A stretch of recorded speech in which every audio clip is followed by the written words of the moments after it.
l'heure où tu nous écoutes, tu es peut-être tassé dans le RER cherchant à te convaincre que ce gars qui tousse depuis tout à l'heure, c'est peut-être pas si grave que ça. Get Busy, les confinements scission numéro 5. Tant qu'on sera enfermé, on continuera. On n'arrête pas le train du bon goût quand il est lancé à si vive allure. Un Get Busy nuque longue à la Waddle, découpage de jambes à la Dimeco. Une émission taclée par derrière, les deux pieds décollés du sol, par celui qui, même en prenant un rouge, assure qu'il jouait le ballon. Cher, comment ça va? Très bien. Bonjour à tout le monde. Et puis des invités. Et puis des invités. Salut. Les invités qui viennent de MARS, ce n'est pas une farce. Atteint du syndrome de Diogène, il entasse les Rhinebooks depuis plus de 30 ans. Pour lui, supporter du Napoli, chaque but de Cavani sous le maillot parisien est un coup de couteau dans la poitrine. La masse de Thor forge ses rimes dans un cliquetis bardé d'armes. Akash est l'invité de Get Busy. Salut, ça va? Ça va et toi? Ouais, très bien. Le message d'accueil de ton répondeur, il le scratch pour en faire une boucle récurrente dans ton maxi white label. Quand on prononce son nom, les prêtres courbent la tête et les simples mortels se prosternent, car lui seul connaît l'emplacement des masters cachés à Sadil. Kéops, c'est l'invité de Get Busy. Salut les gars. J'ai tellement bien caché que je ne les trouve plus. Et dans cette clique égyptienne, il est le seul asiatique, sorte de Richard Chamberlain dans Shogun, mais inversé. Quand le reste du groupe regarde les 10 commandements, lui mate pour la énième fois le jeu de la mort. En force, Ejiarik, il attaque les rimes en déclarant la nouvelle ère de panique. Le fugitif, le dragon, le spécialiste de la rime culinaire, Shuriken est l'invité de Get Busy. Comment ça va? Salut, ça va bien, écoute, jusqu'ici. Eh ben, comme Motorhead ou AC/DC, il pourrait se contenter de faire des concerts en ne jouant que des classiques. Ce groupe est réputé comme l'un des premiers à avoir émergé des eaux originelles. Choisis ton camp car il y a plus de place pour le neutre. Ayam est l'invité de Get Busy. Salut. Salut. C'est cool d'être là. Merci beaucoup pour l'invitation. Des classiques, on serait chier quand même. Même nous. C'est fou la technologie. Hein. Moi, je connais un autre groupe de rap qui le fait. Mais bon. Et on est très content de vous avoir. Et moi, ce que j'aurais voulu qu'on revienne, c'est l'avant. La manie des enfants dès qu'il y a une caméra, c'est forcément de. Bonjour. C'est qu'on revienne à post-IAM, post-Planète Mars. Vraiment les tout débuts, les pérégrinations à New York, à Fort Greene, et voilà, tout ça, quoi. Ah, tu veux dire à l'époque où tu maltraitais David Guetta? Ouais. Exactement. Et j'avais bien raison. Tout ce truc avant même concept, voilà, avant d'arriver à concept. Alors, cette période-là, elle s'effectuait avec plusieurs voyages aller-retour à New York entre 84 et on va dire 90, puisqu'après, dès qu'on a enregistré, nous, on y est allé avec Joe, après avec Easy Moby, où on a fait le remix de Tam Tam de l'Afrique. Mais les allers-retours, en fait, je pense qu'on a eu une opportunité énorme et qui nous a été offerte par André Harel. Alors, peu de gens le savent, mais on avait une émission à Marseille sur une radio qui s'appelait Radio Sprint. Et on avait des intervenants réguliers du monde du hip-hop américain. On les appelait, ils intervenaient dans l'émission. Et en 86, on a André Harel qui s'appelait Dr. Jekyll. Ouais. Il y avait un groupe qui s'appelait Dr. Jekyll et Mr. Hyde chez Profile. Et on le fait intervenir dans l'émission. À la fin de l'émission, j'ai dit, écoute, je viens cet été à New York. Est-ce qu'on peut se voir? Et à partir de là, ça a enchaîné des tas de rencontres. En fait, il m'a invité dans une boîte qui s'appelle le Latin Quarter Club. Et je ne sais pas si tu peux t'imaginer, mais c'est en fait, à un soir, il y avait des soirs qui étaient réservés aux artistes. C'était le mardi soir. Un soir, j'ai vu tous les gars et les filles que j'écoutais en disque rassemblés en un lieu. Et j'étais comme un dingue. Et il m'a présenté Tony D. À partir de là, grâce à la rencontre qu'on a faite avec Tony D, qui était le DJ des Bad Boys à l'époque, on fait des allers-retours avec New York incessants dans ces années-là. Tony D dont tu parles, c'est celui qui a produit Pro Writer's Teacher et Non, c'est pas le même. Non, c'était le producteur de. En fait, c'était le label Bad Boy et le premier morceau qui sort, c'est K-Love. Mais après, ça devient le producteur des Jungle Brothers, pour être plus connu. Ouais, voilà. En fait, on était là quand il a bouclé l'album des Jungle, celui-là de Jungle. Mais en tant que DJ, il a officié surtout. Le morceau le plus connu, c'est Oh Veronica. C'est ça, c'est le grand classique. C'est K-Love, ouais. Ouais. K-Love et MC Search aussi. Ouais. Melissa. C'est vrai, il a produit MC Search aussi à ses débuts. Est-ce que tu penses que ces premiers voyages à New York, dont j'ai hâte très tôt, parce que 86, c'est très tôt, hein, c'est pratiquement 3 ans après l'avènement du hip-hop en France, 3-4 ans, ça a eu une grosse influence sur votre rap, sur votre façon de rapper, sur votre façon de concevoir, Moi, d'écrire. je pense que oui. Oui. Ah Oui, oui. oui. Moi, je pense aussi que même les voyages précédents, parce que je suis allé en 84-85, mais sans rencontrer les acteurs du hip-hop, je suis déjà parti là-bas et ça a déjà été un flash, mais c'est indéniable. C'est-à-dire qu'on s'asseyait dans le studio, on avait la chance d'avoir, on a été des grands chanceux aussi. C'est-à-dire qu'il y avait un studio dans la maison. On était dans un quartier qui était très tendu, qui s'appelle Coney Island à l'époque. C'était vraiment super tendu comme quartier, mais la maison, c'était un havre de paix. Il y avait un studio au sous-sol. Bon, un havre de paix relatif. Hein. Oui, oui. Un havre de paix, c'était un havre. Quand je dormais, j'avais des M16 sur la tête d'oreiller, des M16. Disons qu'il y avait beaucoup de va-et-vient dans la maison. Voilà. Moi, la première fois où j'ai été à New York, Chill m'a emmené là-bas. C'était chez qui, ça? Grand Louis Sonidi. Ok, d'accord. Moi, après, c'était plus tard à Fort Greene. Voilà. Tu sais qu'en parlant de Fort Greene, il y a il y a Rap, le portoricain qui est sur la pochette d'Eric Berakim, tout en fila. Oui, il y a Rat et Supreme, mais j'ai parlé à Supreme il y a quelques années de ça. Bah, Rap est mort la semaine dernière. Non. Il est décédé, je crois, lié au Covid, mais problème de santé. Alors qu'il était sorti de prison il y a 2 ans seulement. Oh, fuck. Ouais, mais nous, après, on s'entendait bien avec Rap, mais le souci, c'est qu'il y a eu un problème avec la personne chez qui on dormait. Et il y a eu une fusillade et la personne chez qui on dormait lui a tiré une balle dans le ventre. Et après, c'était un peu tendu pour nous en 89, vu les oppositions qu'il y avait. C'était des gars d'une même équipe, hein, mais il y avait des grosses dissensions. Fort Greene, c'était très particulier. Hein, très, très, très, très particulier. Ben, ça a duré, ça, parce que même quand tu m'y as emmené après, quand en 91, on a débarqué là-bas, il rentrait encore par le toit. Ouais, si, ouais, rentre par le toit. Ouais. Ouais. Ah, après, je pense qu'on était inconscient aussi parce qu'on a été Joyeusement inconscient. Ouais, on connaissait bien tout l'entourage c'était tout l'entourage de Rakim. Mais en fait, tu vois, Rap, son grand frère, Supreme, c'était Alors, plus ou moins le rectifie. mentor et il était notoirement connu à Brooklyn pour être un des plus grands dealers de crack. Ouais, c'était les mecs de New York. Hein. Mais je te Voilà. rectifie, c'est l'inverse. C'est Rap qui est le grand frère de Supreme. Ah, c'est Rap qui est le plus grand frère de Supreme. J'ai toujours cru que Rap était plus jeune que lui. Ah non, c'est Rap qui était l'aîné, en fait. D'accord. Donc, j'ai toujours. Alors, il habitait vraiment. Tu sais, la cité, elle était divisée en 3 parties. Nous, on était à Elliott Walk, dans des bâtiments bas, et Rap, il habitait dans les grandes tours en face. Et moi, je les ai connus. C'est un mec de leur entourage qui s'appelle Double R, qui était très proche de Rakim aussi, et qui m'a présenté Supreme, Killer Ben. Et j'ai même connu 50. Tu te rappelles, Eric, la discussion que je t'avais raconté, la discussion avec le vrai 50 Cent Ouais. en juin 87 ou juillet 87. Et il est mort quelques jours après. Et je parlais avec lui, il me parlait au milieu de la route. On avait les voitures qui passaient à gauche et à droite. Et c'était une sacrée équipe de fous furieux. Ah, voilà. La branche 10 New York, ils étaient pas mal non plus. Tu te rappelles, Eric? Ouais. Bah, ils débarquaient à 11h du soir alors que tu dormais. Ils étaient 50 dans la maison. Et nous, Là, on regardait. on est toujours dans votre définition du havre de paix ou c'est autre chose là? C'est là où de paix. Il ne rentrait pas dans le studio. Par contre, je peux te dire un truc. Il ne mettait pas les pieds dans le studio. Ouais. Et ça, Tony dit, il était assez à cheval sur ça. Il y avait quelques séances de tir en bas dans la cave. Ouais, il tirait sur les tables de ping-pong pendant qu'on était au studio. Il y avait des tables de ping-pong couchées sur le mur et il s'entraînait à tirer. Il y a des impacts de balles. Ouais. Un côté western très tôt. Voilà. Et la nuit, pas terrible. la nuit, on était bercé par les rafales de mitraillettes, tout ça. Mais en tout cas, dans le studio, C'est comme à Marseille, quoi, en fait. Nous, voilà, nous, Ouais, on s'en foutait de ça, nous.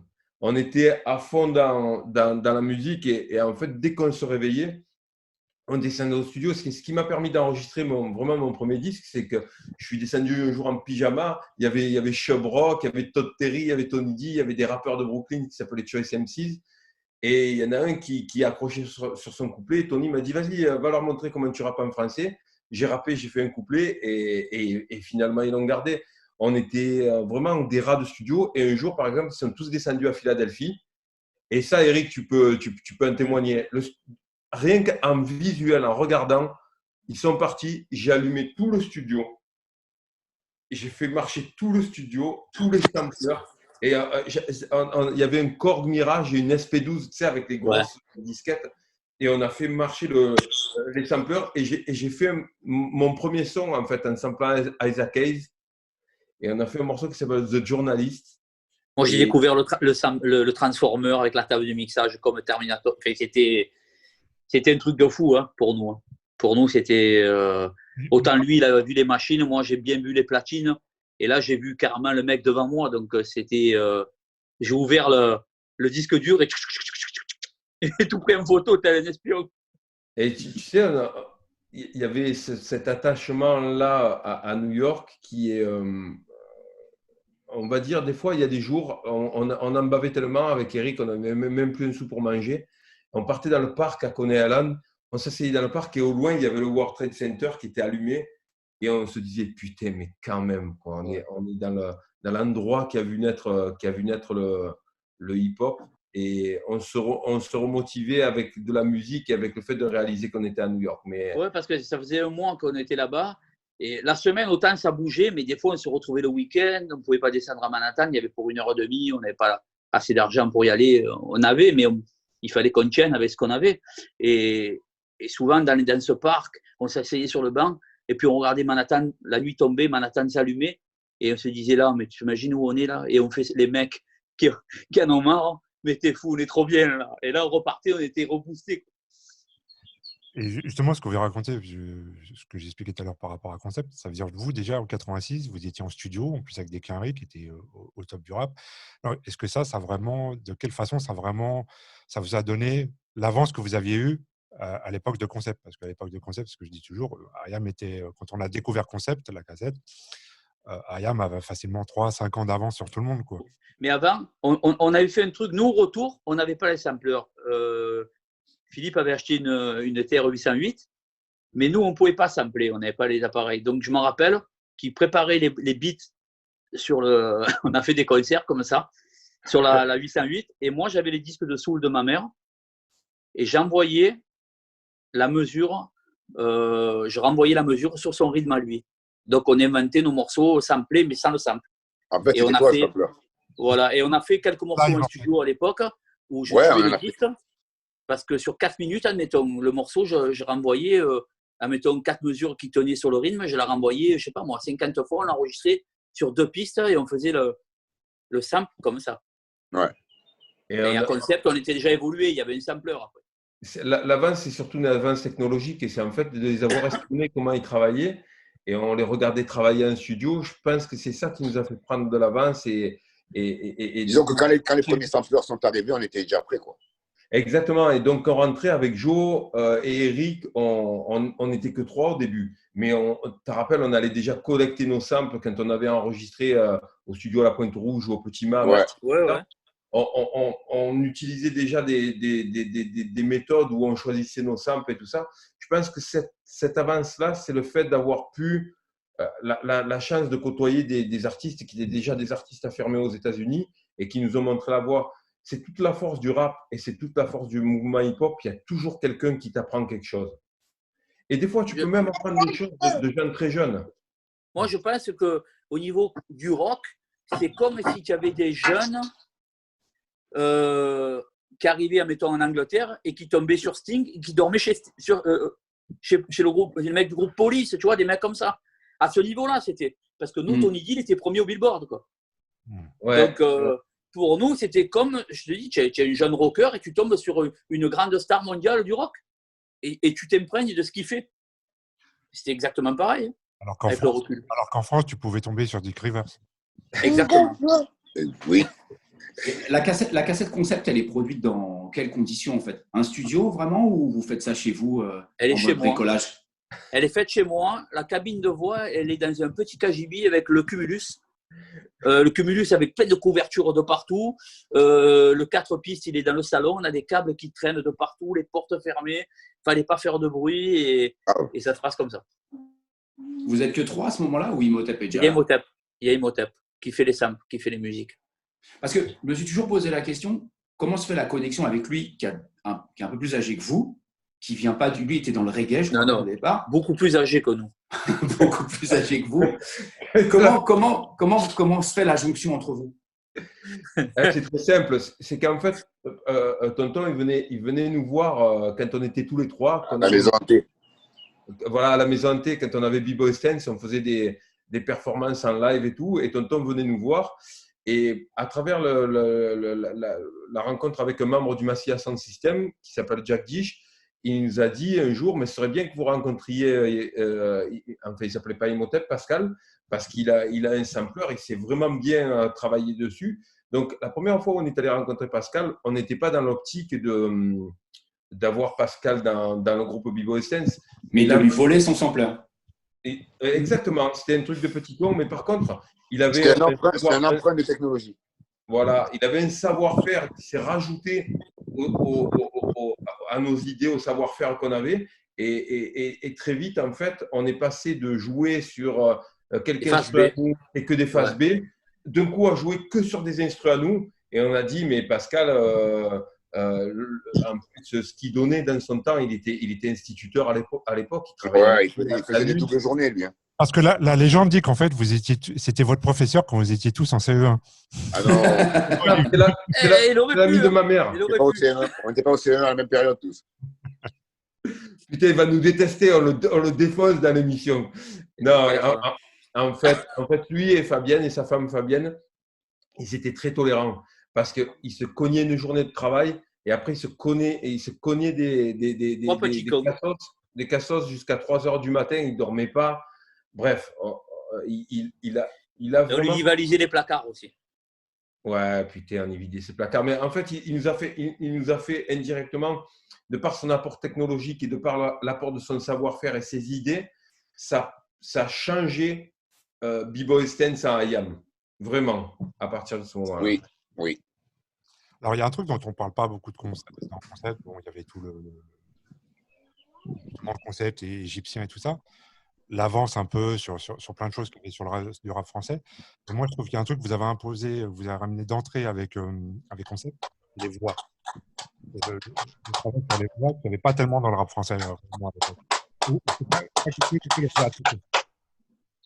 Alors, les voix, elles sont apparues à travers un truc un peu fortuit. Ça a été, on était justement toujours à Radio Sprint et on a trouvé un disque avec des voix qui faisaient les présentations de grands monuments égyptiens. Et c'était des voix un peu, tu vois, mégalo et tout. Nous, on s'est dit, mais on y va à fond, on va à fond dans la connerie, on va commencer à utiliser ça. Mais si on écoute bien après Concept et sur Planète Mars, il y a déjà des extraits de films, il y a déjà des passages de Star Wars. Il y a des… Parler de vos voix à vous, en fait. Ah. Je pense que vous, ça donnait l'impression que vous faisiez attention au timbre de voix et tout ça, ce qui n'était pas un truc auquel on faisait attention dans le rap à l'époque. C'est normal, il y avait de la mélodie sur les samples, tu ne pouvais pas faire n'importe quoi non plus. Ouais, il y en a qui ne sont pas gênés pour le faire. Mais nous, on concevait ça différemment, on percevait ça différemment. C'est vrai que vu qu'il y avait une mélodie, même si c'était que de la scansion, voilà, on essayait quand même de rester au niveau mélodie, au niveau tonalité, quand même proche du morceau. Et moi, il y avait moins ce côté que certains rappeurs pouvaient avoir à courir tout droit sur le beat jusqu'à la fin. Ouais, parce qu'il y avait l'esprit de Rakim. Ouais, c'est un style aussi. Hein. Ouais, l'esprit de Rakim avec les pauses et les silences. Ça, c'était important pour nous. Par contre, moi, au niveau de la voix, je l'ai transformé sur Concept, Planète Mars et Ombre et Lumière. Je ne supportais pas entendre ma voix naturelle. Alors que sur This is the B-Side, je suis sur ma voix naturelle. Après, je l'ai transformé. Et je suis revenu à partir de 95 à peu près, à 14 à une voix naturelle. Mais j'avais tendance à forcer un peu sur les graves et tout ça. Et j'ai du mal à réécouter les morceaux de cette époque pour ça. Ouais, parce que c'est pas nos voix. Nos voix, elles sont très différentes. Ouais. Par contre, Joe, il est très proche du timbre qu'il avait. Tu as toujours rappelé dans ton timbre naturel. Ouais. Moi, j'ai un petit reproche, c'est que quand Planète Mars est sorti, donc ça reprenait pas mal de ce qu'il y avait sur Concept. Et moi, je préférais Concept à Planète Mars.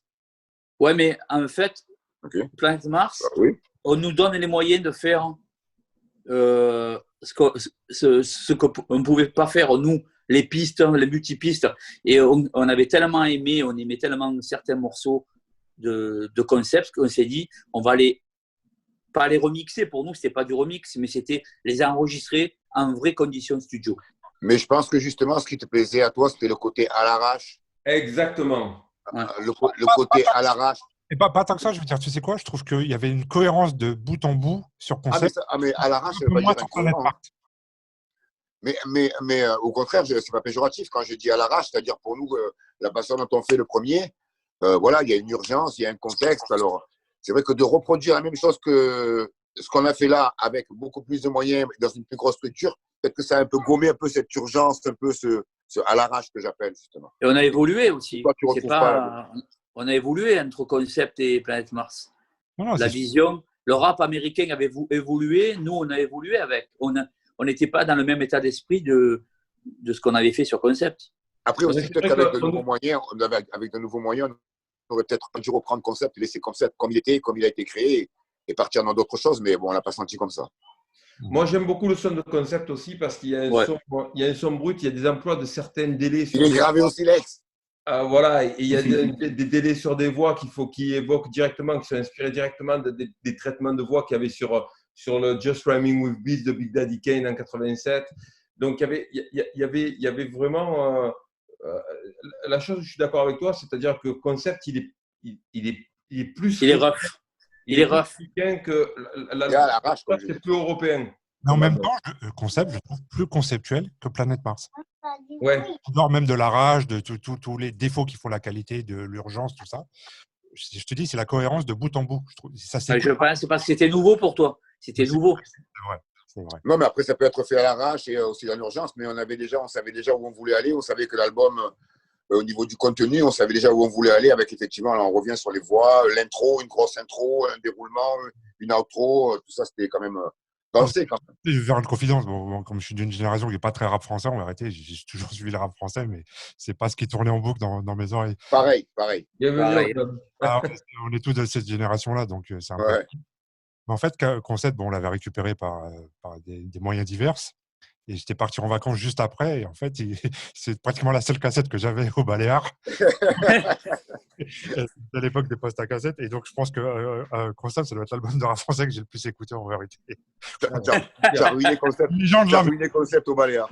exactement. Concept au Baléares. Exactement. Et donc, quand Planète Mars arrive,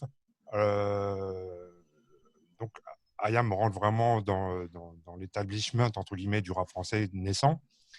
Et comment déjà vous percevez l'accueil sur Paris? Parce que c'est vrai que l'effet aussi avec IAM, c'est que dans ce chauvinisme où effectivement 80% des choses se passent à Paris, un groupe qui vient de Marseille, c'est-à-dire vraiment de très loin pour nous, hip-hopment parlant, on va dire, comment vous avez senti, la façon dont vous avez été perçu, accueilli, reçu? Il a eu les deux côtés. Je pense qu'il y a des gens avec qui on a vraiment accroché directement et avec qui on est en contact encore aujourd'hui. Et il y avait une sorte de réticence à se dire mais qu'est-ce que c'est ce groupe, d'où ils viennent, qu'est-ce qu'ils font, ils viennent de Marseille. Donc on a dû peut-être jouer des coudes. Ça a eu un effet positif. Ça nous a obligés à travailler énormément. C'est peut-être plus de curiosité aussi. Mais ça ne vient pas que du public hip-hop. Hein. On était perçus bizarrement par les gens de la musique eux-mêmes. C'est quoi cette musique-là? En plus, les Marseillais, c'est double effet qui se coule. Il y avait tout le côté visuel aussi, vos tenues, tout ça, les coupes de cheveux, tout le C'est New délire York, avec hein. l'Égypte, machin. C'est New Ça York. ça pouvait un peu choquer. C'est tout New York, ça. Hein. C'est les habits et tout. Tu veux dire ça peut faire peur aux Iraniens? Ouais, tout à fait. Mais en même temps, quand tu parles de réticence, ça c'est maintenant, tout le monde le sait plus ou moins, c'est quand même Assassin et M, les premiers à avoir vraiment fait tout ça. C'est comme ça que moi je l'ai récupéré. Donc vraiment, les premiers à avoir dit partout que Ryan c'était mortel, c'est quand même Assassin et M. C'est vrai. Ouais. C'est vrai. Ouais. Oui, complètement. On va big up quand même une personne qui est importante. C'est en fait, Yvan. pour compléter l'histoire, voilà, c'est Yvan. C'est le cousin germain de Squat Mathias. qui a récupéré la cassette concept. Et quand Squat est descendu en vacances avec Joey à Marseille, il a donné à Squat. Il a dit regarde, c'est un groupe d'ici, je les connais et tout, écoute ça. Et c'est Yvan, le cousin de Squat, qui a fait tourner la cassette. Et puis après, depuis cette époque-là, nous, on sait très bien que la cassette est remontée via Squat et Joey sur Paris. C'est comme quoi, tu vois. Oui, ça a fait avancer les choses parce qu'il y avait Rapatitude et on nous avait demandé d'être sur Rapatitude. Et nous, on avait dit, mais pourquoi on va être dans une compile? Nous, on a déjà fait un album pour nous. On n'a pas besoin. Donc, c'était déjà des tarés quand j'y pense. Vous avez été sur le 2. Ouais. Nous, on était sur Planète Mars presque. Enfin, on n'était pas parce qu'on n'avait pas signé, mais on avançait, on avait fait concept, on avançait. Vous n'étiez pas sur Apatitude 2? Oui, mais c'était plus tard parce qu'on était déjà sur le label. Ouais. Et tu Mais sais, après, je te coupe, mais après avoir vu Hip Hop Evolution, tout ça, je trouve que notre manière de penser et comme on a avancé dans le groupe, dans le hip-hop, ça se rapproche vraiment de Run DMC. D'être que tu amènes le changement et tout. Ah non, sinon tu serais mort. Non, mais au départ, tout ce qui a amené Run DMC, le refus de sortir des morceaux connus, des trucs qui vont au grand public comme ils ont pu faire avec Walk This Way, ça me rappelle moi quand je les entends parler, il est hors de question que ce disque qui sorte, ça ne sera pas un single et tu vas aller chercher le truc le plus underground qu'ils puissent avoir. Et on était dans le même système qu'eux. Pas grave. et par contre, on avait été en contact indirect avec Assassin avant Concept, c'est-à-dire, tu te rappelles, Joe, on avait failli être signé sur un label qui s'appelait G Street à Londres. Ouais. Et donc, nous avait fait venir à Londres. G Street Records. Voilà. Et on voyait sur les murs tagués dans Londres Solo et Squat. Et Stereo M6 nous disait ouais, c'est un groupe de rap français et tout. Donc, c'est vraiment un des premiers groupes avec qui on a interagi à distance. Et c'est resté des gens qu'on estime et qu'on apprécie beaucoup, que ce soit Solo ou que ce soit Squat. Ah, il y a coupure là. Ouais, on t'entend Non, pas, moi, cher. je suis bien, moi. Moi, je t'avais plus cher. Oui. Et donc, Planète Mars se place dans ce qui est rap français naissant. Et après, quand tu parlais de Keops, de ce souci de rester underground, d'en avoir rien à foutre des hits et comme ça, mais vous avez le Mia qui explose. Et là, dans une autre cour après, ça devient autre chose. Ayam rentre dans le patrimoine culturel français, parce que maintenant, avec le recul, on peut dire ça. Hein, ouais, mais il a rien de commercial quand il sort. Mais c'est pas du tout la même version qui est sur l'album. Non. Mais déjà, c'est pas du tout la même version qu'on jouait sur scène, parce que c'est un morceau qu'on jouait sur scène. Ouais. Avant. On le jouait Avant. sur la tournée de la planète Mars. On le jouait sur la tournée de la planète Mars, le Mia. Ouais, En c'est un morceau de scène créé pour la scène. Ouais, c'est son succès. Sur l'instru de Stayin' Alive. Ouais. Non, avant ça, on avait le Bob James. James. Bob James, non? Bob James. Ouais, le Bob James, mais je crois que sur scène, on ne le jouait pas avec le Bob James, on le jouait avec La première fois l'a où on a joué, c'est en 90, à un me festival rappelle plus. de Vernier sur Rock en Suisse. Et en fait, on avait samplé le morceau de Bob James, je crois qu'il s'appelle Verano, et qui a été samplé ensuite par Arrested Development. Et c'est pour ça qu'on a. Exact. Et c'est pour ça qu'on a changé le titre, parce qu'Arrested Development avait rincé le sample. Et du coup, le nôtre était grillé. Donc après, on est passé à Staying Alive sur scène. Et puis après, on est parti dans un autre concept sur l'album. Mais quoi qu'il en soit, par exemple, comme quoi, des fois dans la vie, c'est que des trucs fortuits et de la chance. C'est-à-dire, c'est que le premier morceau qui était destiné à être single, c'était Harley Davidson. C'était pas du tout. Pas du tout. Et en fait, pour une histoire de sample, ça a été bloqué. Déjà à l'époque. Voilà, on pouvait faire un morceau où on vannait un peu parce que vraiment, c'était l'époque des Harley et des mecs qui Et surtout parce qu'on est les gros moqueurs de toute façon dans l'âme. Mec qui buvait de la Del Scott. Ça, c'est un truc, justement, c'est ce qu'on disait avec Musul, c'est que nous, les trucs qu'on aimait bien dans les premiers albums d'Ayam, c'est tous les trucs marrants comme ça. Les interstices. Ultra Mia, Harley Davidson, le mec des acédiques, tout ça. Et ça, vous l'avez perdu à un moment. Je pense et il faut dire la franche vérité, c'est l'école du micro d'argent et le public qui a été engendré par cet album-là qui a désintégré ces Innocence. vibes-là. Ouais, mais en même temps, ça faisait partie aussi d'une certaine politique qu'on avait. C'est-à-dire que, par exemple, si on avait fait une chose une fois dans un album, en général, on essayait de ne pas le reproduire dans le prochain. Donc, c'est vrai qu'il y a eu toute une période où on a utilisé beaucoup d'interstices, beaucoup de choses comme ça. Et peut-être qu'après, on n'a pas voulu réitérer, même si c'est resté notre marque de fabrique, peut-être que sur l'album d'après, on ne voulait pas réitérer. Il y en a beaucoup sur Ombre et Lumière où vous vous moquez des styles musicaux, des parodies. Alone tout seul, j'arrive encore à l'écouter et à me marrer. C'est cool.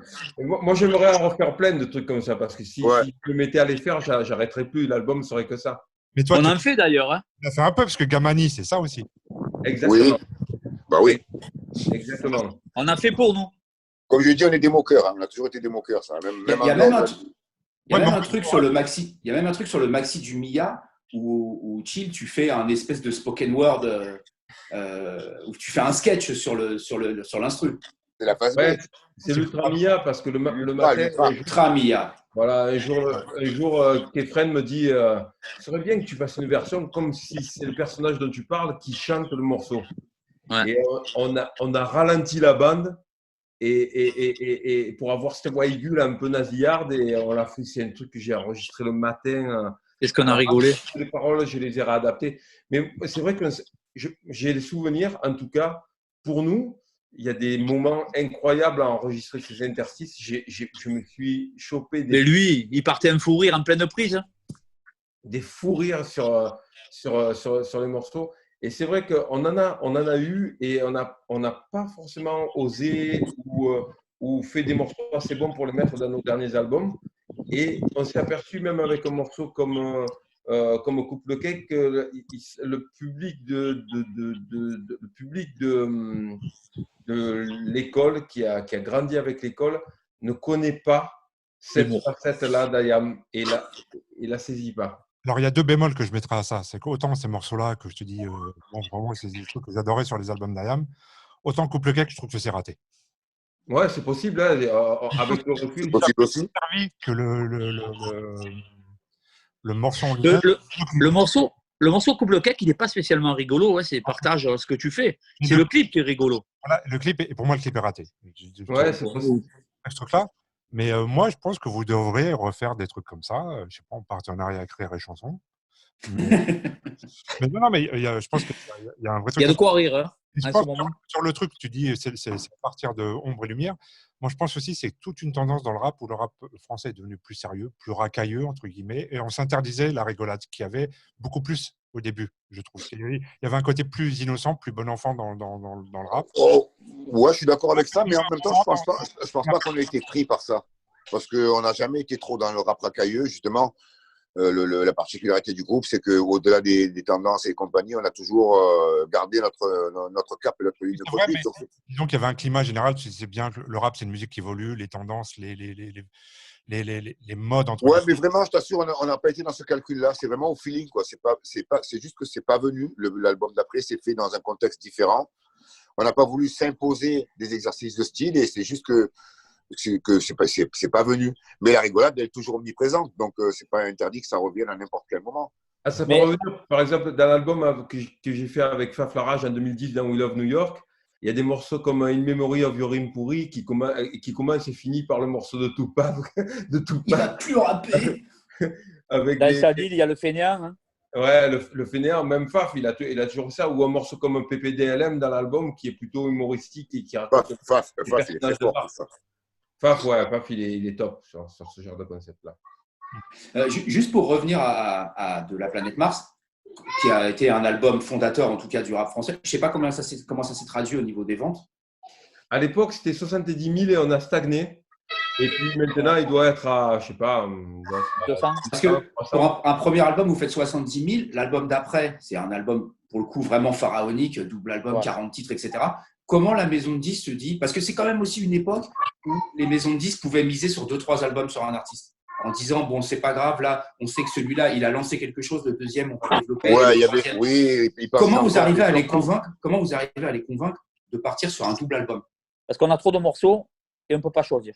Ouais, mais Ah, ça, mais- il pourrait dire, c'est pas mon problème, tu vas choisir, Mais, parce que c'est mais moi ils qui ai se le sont mis les budget. mains sur la, mais ils se sont mis les mains sur la tête, hein, surtout que c'était une première. Dans le hip-hop, un double album à 40 titres, il n'y en avait pas. Non, Zéro. il faut rendre honneur à De Burtel, ce qui appartient à De Burtel. Et puis, on a Ouais, été appuyé par Laurence Touitou à l'époque. on Et était suivis. moi, je vois la réunion parce qu'en fait, l'air de rien, de Planète Mars à Ombre et Lumière, on change de label. On passe de label noir à deux labels. Et quand on arrive avec à deux labels, on n'avait jamais travaillé avec les équipes et on leur dit bon, ça s'est jamais fait, mais on veut faire un double album. Au début, ils sont devenus, mais entre ça, entre refaire l'école du micro, ils sont devenus fous avec nous.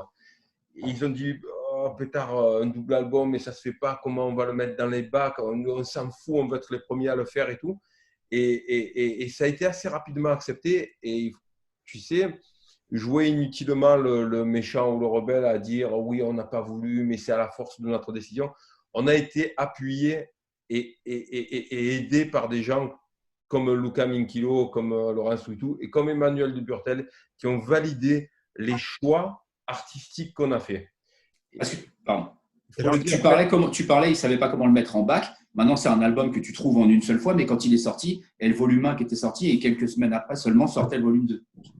En fait, c'était dur de sortir. Et le double album est sorti. D'ailleurs, ça a donné une grosse dispute. Ils ont sorti 3000 digipacks et qui, en fait, sont les albums les plus rares d'IAM, c'est-à-dire le digipack d'Ombre et Lumière. Ils l'ont fait exprès pour que l'épaisseur de l'album puisse rentrer dans les bacs à l'époque qui étaient calibrés pour des albums simples. Et donc, ils ont sorti les 3000 digipacks. Ça nous donnait un exemplaire et on était comme des fous. On avait gueulé et tout ça. Puis après, ils l'ont sorti en double. Je ne sais pas comment ils se sont débrouillés pour le vendre. Et effectivement, la majorité des ventes d'Ombre et Lumière se sont effectuées de manière fragmentée, en fait. Tu avais même un coupon pour recevoir le livret avec les paroles, en fait. Ouais. Ouais, c'est ça. Ça ne rentrait pas. En fait, c'était vraiment une question de mise en place et les centrales d'achat imposaient des choses aux maisons de disques. Le seul reproche que j'ai à faire aux maisons de disques, que ce soit sur les disques, sur les vinyles, sur les CD, sur le streaming, ils n'ont jamais utilisé leur puissance pour faire respecter les règles artistiques. Ils se sont toujours pliés à la distribution, y compris aux streamers. Et ça a créé d'énormes problèmes ensuite, dans lesquels on est toujours. Hein, je ne comprends pas pourquoi les maisons de disques, au bout d'un moment, n'ont pas mis au pas Napster ou même Spotify, Deezer, tout ça. Ils ont le pouvoir de le faire. Pour revenir à ce que tu disais là-dessus, sur comment ils vous ont laissé faire, alors c'est vrai que les souvenirs que j'avais des maisons de disques à l'époque, donc le rap, ils ne connaissaient pas grand-chose en vérité. Mais il y avait deux politiques, c'est-à-dire soit certains essayaient d'imposer des trucs, leurs vieilles méthodes qui marchaient pour la variété ou ça. Mais ce que tu me racontes et ce que j'ai un peu vu avec Sony Thames, il y avait aussi ce côté-là. Écoutez, nous, on ne sait pas faire, on vous fait confiance parce que vous savez mieux que nous. De ce côté-là, en tout cas, sur l'artistique, sur ces choses-là. Et ce que tu disais pour la distribution, effectivement, parce que là, les gens imaginent peut-être que c'est les règles de la FNAC et tout ça, mais en fait, le gros cheval de bataille à chaque fois des maisons de disques, c'était la grande distribution, c'est-à-dire Oui. et tout ça. C'est-à-dire que pour le summum, la garantie du succès, c'est que ça soit que ton disque se retrouve chez Auchan et Carrefour. En fait. Exactement. Tu as tout résumé. Je veux dire, il n'y a rien à rajouter. Hein. Il n'y a rien à rajouter. C'est-à-dire qu'on était soumis à ces règles-là. Il y avait des obligations. Moi, je suis juste voilà, je préfère accorder toute une gratitude à des gens qui ont permis qu'on puisse les sortir quand même. Parce que j'ai conscience, et Eric et avec Jo, on en parle souvent, avec François et Pascal aussi, on n'était pas les plus simples à gérer. On n'était pas ingérable, mais par contre, on avait des convictions très fortes et des convictions. Ouais, voilà, c'est pas ça. C'est Voilà. pas qu'on était ingérable, c'est qu'on savait quand même pas mal où on voulait aller et donc Voilà. on n'allait pas forcément où certains voulaient nous emmener. Tu sais, l'autre fois, bien au-delà, ça va bien plus loin que ça. L'autre fois, on a fait un podcast sur Prince. On se rend compte que Prince a bataillé pour que 1999 soit un double album. Il paraît qu'ils ont sorti d'abord avec une version simple album. Pareil, son autre album, ça devait être un triple album, il n'en a fait qu'un double. C'est-à-dire même un artiste de la trempe de Prince qui se chiffrait en plusieurs millions d'albums était obligé de batailler avec Warner, quoi, tu vois. Donc c'est Ouais, ouais. Et le coup, Ouais. c'est un triple qui gaspille plus d'argent que faire un double pour le même prix. Tu sais, les maisons de disques et les productions et les créations d'albums, c'est vraiment une question humaine. Et tu t'aperçois que selon qui dirige le label, Nous, on a connu ça des fois dans un même label, des successions de trônes. Et c'est soit un upgrade, soit un downgrade. Et surtout, les successions, alors les gens aiment bien démonter tout ce que le précédent a fait, par Bien principe. sûr. Ah bah oui, ça c'est Exactement. Et nous, c'est la loi de la jungle. C'est la loi de la jungle. Le nouveau roi détruit tout ce que l'ancien a laissé. mais nous, quand il y avait le nouveau roi, on ne voulait pas perdre ce qu'on avait acquis. Ce qui nous a Tout à l'heure, valu- Donc, Tout à on l'heure, était ingérable. Et donc, du coup, on devenait gérable. Voilà. Tout à l'heure, tu disais pour Ombre et Lumière, c'est parce que vous aviez beaucoup de morceaux. Vous êtes réputé toujours pour avoir en gros le double de ce que vous mettez dans le track listing. Combien vous aviez de morceaux sur Ombre et Lumière pour finalement vous retrouver à 40 enfin, un peu On moins de avait 40 si on enlève tous les petits skits.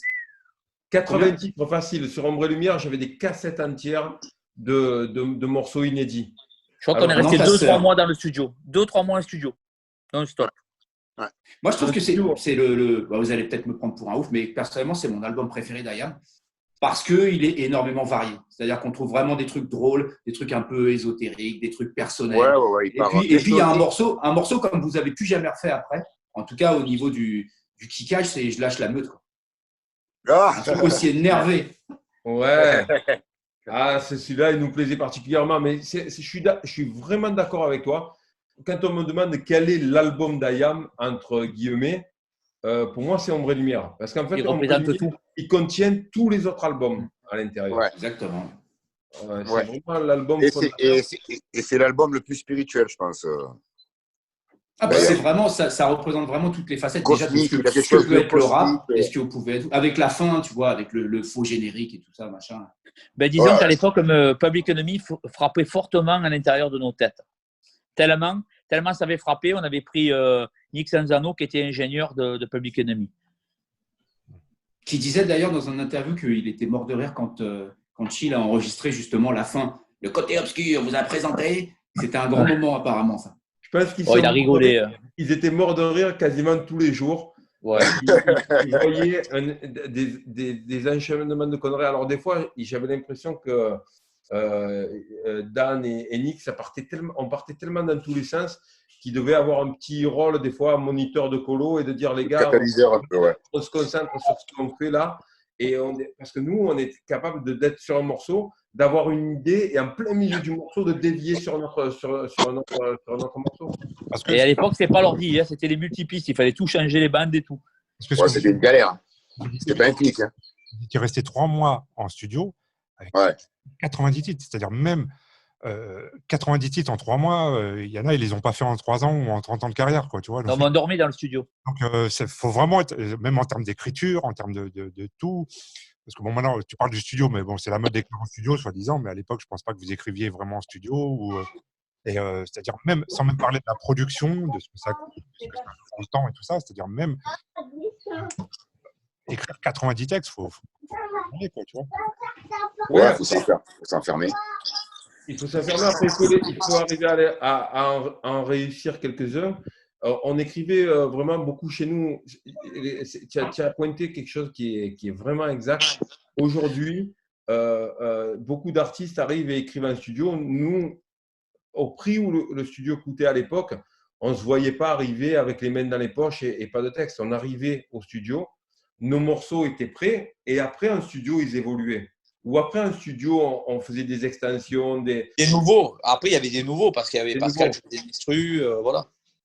Parce qu'en fait, quand tu dis que tu avais par exemple 90 titres sur Ombre et Lumière, est-ce que ça veut dire 90 titres entièrement produits ou vous faites déjà un pré-treat, c'est-à-dire là, on est dans une bonne direction, celui-là, on le continue, celui-là, Non, on met de côté. Il y en avait, mettons, 40, 50. Morceau fait. Fait, Et puis voilà, c'est ça. après, les idées venaient. Ah, tu as vu celui-là, il y avait un nouvel instru qui arrivait. Finalement, il y a un des deux qui déclenchait sur un titre où je trouvais un scratch, un truc, et ça partait. Le morceau, c'était l'auto-énervement, et ça démarrait, et ça partait. Il fallait le faire de suite dès qu'on avait une idée, quoi. Ouais, Et qui tranche dans ces cas-là, en fait, parce que vous étiez quand même 6 à l'époque. Il n'y a pas quelqu'un qui dit vous mettiez trop d'idées, les gars, dans ce morceau. Calmez-vous, vous avez de quoi faire 10 morceaux. Personne, c'était nous. On mettait toutes les idées qu'on avait dedans. Entre- Le morceau pouvait changer. Hein. Le morceau, il pouvait être calme, d'un coup, changer de musique en plein milieu, revenir. C'est n'importe quoi. Et par Au exemple, gré des idées de chacun. Maintenant, ce qui est vrai aussi, c'est que quand tu rebondis sur une idée à 6, tu as un flux beaucoup plus tendu que quand tu es seul avec toi-même. Et justement, est-ce que c'est arrivé qu'il y avait des morceaux qui étaient vraiment mortels, mais vous vous êtes dit, celui-là, il est bien, mais où est-ce qu'on va le placer? Il n'ira pas entre celui-là et celui-là, parce qu'il faut qu'il y ait aussi une cohérence dans le déroulé des morceaux, et que des morceaux qui étaient vraiment, dont vous étiez super fiers, mais qui ne trouvaient pas leur place au milieu des autres. Disons qu'on n'avait pas le droit de faire un Aujourd'hui, triple. Ouais. On voulait faire un triple, mais on ne pouvait pas.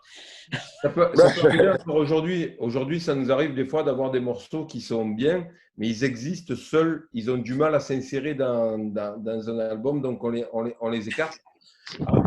Après, pour répondre à la question d'avant, les décisions, on les a toujours prises de la même manière. À l'époque où on était 6, comme à l'époque où on Main levée. C'est à main levée. C'est-à-dire, s'il y a plus de personnes qui sont pour virer ce morceau de l'album ou le changer ou quoi, c'est la décision. Parce que sinon, je veux dire, si on y met l'ego et tout ça, c'est un groupe qui est ingouvernable. Il y a tout le monde a un avis très fort, un avis tranché, et on n'arriverait pas à prendre de décision. Donc, au bout d'un moment, c'est des votes. J'aimerais pouvoir vous filmer les décisions. Ça prend une journée, ne serait-ce que pour faire le Il y a de la corruption. Hein.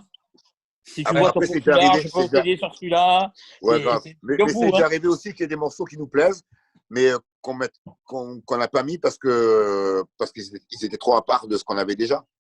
C'est déjà arrivé, ça. Et ça, quand par exemple, il y a un album comme ça, qui a des morceaux qui restent sur la touche, est-ce que vous les avez réutilisés pour d'autres albums après?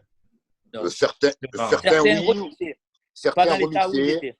des idées récupérées, des bribes, ouais, mais entièrement, rarement. Donc ça veut dire que Refait. quoi qu'il arrive, Dis-moi si je me trompe, Chine, mais je crois pas. Non, refait. ça veut dire que quoi qu'il arrive, il reste des dizaines de morceaux de chaque album qui ne sont jamais sortis. Ah oui, Il y a des morceaux il y en de a l'école plein. Micro d'Argent Il y en a qui sont plein. des anciens squelettes de Ombre et Lumière. Hein. D'accord. Et ils sont dans le corps qui, ceux-là? Ils sont dans les coffres un peu éparpillés, un peu. Je pense qu'il y en a quelques-uns qui doivent. Et pourquoi pas les sortir? Tu veux dire sortir Une un box. album marqué, on appellerait cet album Les Ratés d'Ayam? Tous les inédits, là, vous sortez une box avec 200 titres pour Il n'est Noël. pas Ouais, sorti mais il y avait d'Ayam. Sam. À l'époque, il n'y Il avait est- pas. Là, il tu est peux pas avec le sorti drone, c'est d'ailleurs. l'enfer. Il y a des questions de samples, il y a des questions de mix. Sur certains, ouais. Certains ne sont pas mixés du tout. Il faudrait. Tu te rends compte après la complexité de s'adresser pour certains à une maison de disques, pour d'autres à une autre maison de disques, tout ça. Mais effectivement, ne serait-ce que par exemple la version US de l'école du micro d'argent, puisque l'école du micro d'argent existe intégralement en version US, on n'a même pas réussi à sortir ça. Est-ce que tu. Alors, justement, on allait arriver sur le micro d'argent. Est-ce que tu peux expliquer ce que c'est cette version US concrètement? Pourquoi vous avez fait une version US? On est resté 4 mois à New York et dans ces 4 mois, on a enregistré, on avait plein de potes, on a enregistré des tas de morceaux avec des potes à nous, rappeurs américains connus et pas connus. D'ailleurs, même Eric était là, il peut en témoigner, mais Bad Boy de Marseille, au départ, c'est un morceau américain qui s'appelle The Vibe, que j'avais composé pour des potes à moi. Et j'en ai eu besoin pour le remix de Bad Boy. Je l'ai récupéré pendant qu'on était à New York. Et je l'ai fait à New York et j'avais fait ce son-là pour eux à la base. Donc, on a tous les morceaux qui sont en version américaine.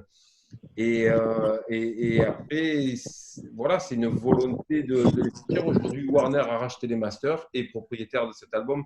Je ne sais pas s'ils le sortiront un jour. Mais qu'est-ce que tu entends par version américaine? C'est le son ou tu rappes en anglais dessus? Enfin, vous rappez en anglais. Que des Non, rappeurs américains. ce sont nos sons avec des rappeurs américains. D'accord, ok. Parce qu'il y a aussi sur le micro d'argent la légende que l'album était quasiment prêt et puis que vous avez eu un doute au dernier moment et que tout a été refait. C'est pas une À légende. quoi C'est pas une légende, c'est c'est pas une devenu. C'est Mais pas ce une que je veux légende, dire, c'est que à pas un quoi doute, ressemblait cet album avant que vous le retravailliez complètement? À Ombre Alors- et Lumière. Plus. Dans le son. Pas réellement. En fait, Ben. moi, je vais donner. Tu me confirmes, Eric, si tu penses que c'est juste ou pas. On a travaillé avec Nick Sanzano pendant 4 mois sur l'album. À cette époque-là, sont sortis un certain bundle d'albums new-yorkais et notamment Infamous de Mobb Deep qui nous a vraiment traumatisés. On aimait le son de cet album. On voulait un son mélodieux et brut, vide. En fait, ce qui a été refait dans l'école du micro d'argent, Tout ça. c'est Attends, ouais. essentiellement des instrus. C'est-à-dire que les textes datent d'avant. Et à part Né sous la même étoile et peut-être une partie de Demain c'est loin, tous ces morceaux-là existaient dans la première version new-yorkaise. En fait, on n'aimait pas le son. Et dans la première génération de son, on avait Petit Frère tel qu'il est. Donc lui, on ne l'a jamais touché. Et c'était en plus un des premiers morceaux qu'on a fait en maquette à la Friche de la Belle de Mai en fin 95, début 96. Et on a dit, on veut que l'album entier sonne comme ce morceau-là. Et il faut dire la vérité, ce n'était pas qu'une histoire de Nick Sanzano, c'était aussi une histoire de composition et de comment De couches. on composait les morceaux. En fait, on a coupé les morceaux, on a vidé et on a retapé complètement les caisses, les rythmes et tout a été retravaillé par Joe, Imhotep et moi. Eric a travaillé sur l'Enfer, mais l'Enfer, il est de la première génération. L'Enfer est resté tel qu'il est, il est de la première génération d'instru. C'est-à-dire qu'en fait, vous avez pas refait les instrus complètement. Disons qu'au début de l'école, on a encore une optique où Public Enemy est présent. On kiffait Public Enemy avec ses couches, ses strates, plein de pistes, plein de samples qui se ressemblent, qui viennent des petits épices de partout. Et quand on entend Mobb Deep, on se dit putain, c'est ça, ça nous faut que ça on frappe. est passé du chargé au minimalisme, c'est ça le truc. Et en même temps, je me retrouve avec Pascal au mastering de l'école, avec Pascal, et on écoute l'album avec Pascal, et ça ne frappait pas comme on voulait. Et on appelle Chill, Joe et François à Marseille, et on leur dit, les gars, il y a vraiment un souci. Ils avaient des doutes déjà, on en avait parlé au téléphone. Puis vraiment, on est en train de gaspiller de l'argent pour rien parce que c'est pas ce qu'on veut, ça sonne petit, c'est trop aigu, il n'y a pas de frappe. Et je me rappelle dire, ça ressemble trop à Ombre et Lumière, c'est pas ce qu'on veut.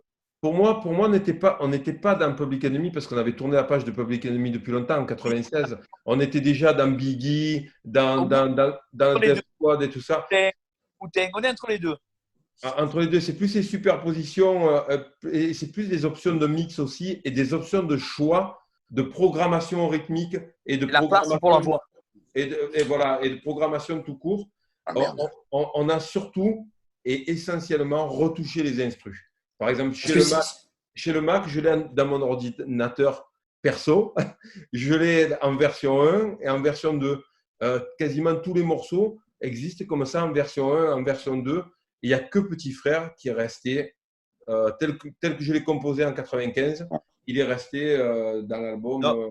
Ce que je voulais dire, c'est que c'était Nick Sanzano qui mixait l'album et il le mixait un petit peu à la Ombre et Lumière. Voilà. Et ce qu'il savait mais faire, il sonnait trop. Et nous, on était Ombre et Lumière. C'était le premier en phase spécialement avec lui. Lui, il mixait un morceau. Nous, on voulait les grosses caisses et les caisses claires en avant. Lui, il mettait plus sa mélodie, tu vois. C'était l'image de ce qu'on ressentait du hip-hop à ce moment-là. Elle a été perturbée par l'album de Mobb Deep. Parce que autant. C'est juste que nos goûts, ils ont évolué aussi. Entre-temps, il y a eu Mobb Deep. Donc, nous, on est resté collés au hip-hop et on a suivi donc son évolution. Tandis que je pense que Nick et Dan, eux, on ne sait pas ce qu'ils ont fait. Ils sont restés, les travaux qu'ils ont fait après, c'était pas forcément avec des groupes de hip-hop ou des choses comme ça. Voilà. C'est vrai que nous, quand on s'est retrouvés, nos goûts dans ce domaine avaient changé et évolué avec notre musique, et eux, pas forcément. Donc, leur volonté de retravailler sur des strates, alors que nous, on recherchait un certain minimalisme, déjà, ça a été… Et là, c'est pareil, encore une fois, comment réagit la maison de disque? Vous lui dites, bon, on a fait un album, mais on ne va pas le sortir. On leur a mis les droits dans la prise, c'est au courant. Ouais. Là, encore une fois, ça rejoint ce que tu disais à propos des gens qui, à cette époque-là, ont eu confiance en nous, avaient de réelles volontés, vision de développement d'artistes et croyaient en nous et avaient des convictions, eux aussi, au moins autant que nous. C'était plus pareil. On avait quand même eu le succès. Tu te rappelles, Jo? On a eu le succès du Mia. Alors, en fait, en mettant un double album, tout ça, on leur avait montré qu'on ne s'était pas trompé. Donc, en quelque sorte, eux ont quand même eu quelque chose d'humain en se disant, si le groupe pense que ce n'est pas bon, on va leur faire confiance. Mais on avait déjà un passif qui nous avait donné raison en sortant un album, un double album. On n'avait pas tort de ce qu'on disait. Donc, ils nous ont fait confiance. Il y a maltraitance. Appelez la DAS. Ouais, parce que tu parlais de Mobb Deep comme étant la référence. Voilà. C'est vrai que le micro d'argent sonne beaucoup plus sec que Ombre et Lumière, mais sans le côté glacial et froid de Mobb Deep. Ouais, parce que les samples de Mobb Deep sont beaucoup des samples de piano, violon bouclé, alors que nous, on est quand même resté dans la veine de la soul ou du jazz. Il y a des trucs plus chauds. Si vous écoutiez la version américaine de l'album, vous verriez encore plus, il y a pas mal de morceaux avec des samples de jazz, comme Low Profile et tout, comme celui que tu avais fait, là, No Ecstasy, là, avec Supreme et Smooth. On adorait aussi tout ce qui était bootcamp, donc c'était vraiment une grosse influence pour nous, Smith & Wesson. Moi, Sean Price a été la récente disparition de Sean Price, pour moi, c'était une partie du rap que j'aime qui s'est effondrée parce que justement, il y a du sens, il y a du fond, il y avait de l'autodérision. Et donc, à cette époque-là, il y avait pas mal de groupes qui nous influençaient. Et c'est vrai qu'aussi, quelqu'un comme Biggie, dans le flow, dans le placement, c'était une influence majeure. Jay-Z, l'album Reasonable Doubt, pour moi, c'est un monument. Alors, quand on parle des influences et que vos goûts ont changé à ce moment-là aussi, alors il y a eu une polémique par rapport à une interview qui parle de l'influence supposée ou réelle des X-Men. Ça, c'est bien qu'on puisse en parler parce que, en fait, même si c'est nos potes, hein, on en a parlé même entre nous récemment, parce que j'ai eu un cas CI. On sait que ça, c'est pas venu d'eux, c'est venu d'une tierce personne dans une interview. Voilà. Non, mais ils pourront vous le confirmer. Nous, on les a connus à la fin de la production de l'école du micro d'argent. Donc, on les a connus quand on était en train de… Le premier du collectif Time Bomb qui est vraiment venu. Rappelle-toi, Eric, tu te rappelles le jour, c'était Ali qui était venu quand on mixait l'avant-dernier titre, c'était Né sous la même étoile. Voilà. Il est venu, même lui, il avait dit, mais c'est quoi ce truc de fou? Et en fait, on était proche d'Ali à la base. Et Ali nous a présenté tout le collectif. Et en fait, on a connu Ox, les X-Men, Ify, tout ça dans la foulée. Mais l'album était déjà bouclé. Donc, ce sont des légendes. Après, que quand tu côtoies des gens qui ont une influence mutuelle, c'est fort possible. Je pense qu'on les a influencés à un moment donné comme ils ont influencé le rap français nous-mêmes à un moment donné. Mais c'est quand même pas la même génération. Et un truc qui me faisait rigoler, d'ailleurs, il y a Il qui me montrait, quand on est parti à New York remixer Tam Tam de l'Afrique. On a fait une photo en 91 ou 90-91 avec il est petit, il doit avoir 11 ou 12 ans, à l'aéroport à Orly, comme ça, il y a une photo avec Il des X-Men. C'est assez marrant de voir ça à rebours. Mais en ce qui concerne la légende de l'école du micro d'argent, c'est quelque chose qui est dans le timing pas réel et pas réaliste. Le micro d'argent, c'est quand même un album avec lequel, comme NTM a pu le faire avec Paris sous les bombes, vous gardez la base vraiment des gens qui aiment le rap pour aller vers des gens qui n'ont pas forcément l'habitude d'en écouter, voire n'aimaient pas du tout ça avant. Pas voulu, à l'époque. À l'époque. J'ai dit on fait l'album comme il nous plaît à nous. Après, quand on parle de sortir Petit Frère ou tout ça, la maison de disque n'est pas spécialement d'accord pour sortir une gueule comme ça. On n'avait rien. Moi, je me rappelle quelqu'un qui nous a dit votre album, il n'y a pas de tube à l'intérieur, quoi. Hein. Non, ils nous ont dit très exactement à l'écoute, l'album est génial, il est sombre, il est pour génération. Voilà. Et donc